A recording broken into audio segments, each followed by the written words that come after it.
I'm joined by our chief legal analyst, Khalif Rhodes. When you look at this, I mean, do you feel towards the bars going, yeah, maybe this was unconstitutional? Is there restitution? Like, what happens now? So a couple things. This is a case where two things could be right at the same time. I think if Governor Cooper had to go back and do that at that time, he would do the exact same thing again. As he mentioned in his comments, lives were saved. People didn't die that maybe could have died by the spread of this. At the time, the information that was given to him by numerous experts across the country.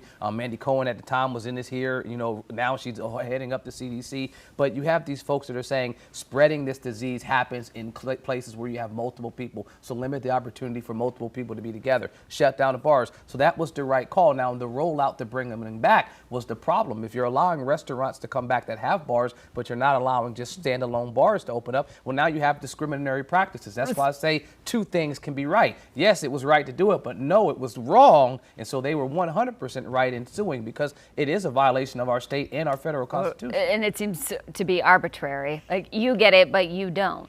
Well, it was arbitrary in terms of the approach, but I think their thought process was a restaurant because you still need access to food. If folks, it's hard to remember what it was like during that time, but people were stockpiling toilet paper. You know, they were going to the grocery stores, clearing them out. You really didn't know if you can go out to eat because there was nowhere to find food. And so when they rolled out the restaurants reopening, there was an opportunity to at least give us some sense of, you know, normalcy and give us access to food, but still not trying to have a party type of atmosphere. But there's no law to support doing that, and that's why the court came back and said, listen, you picked this, you know, at random, and it was not any thought process behind the opening. The science may have been there, but the law wasn't. I mean, I used to teach my law students this when I taught law school. Sometimes what you want to do morally right may not be supported by what the law actually says. And so while you maybe have good intentions, the law doesn't support it. So they go back to the trial court. The trial court now will examine damages. Some bars were closed, so there's irreparable damages. You can't pay them back for that.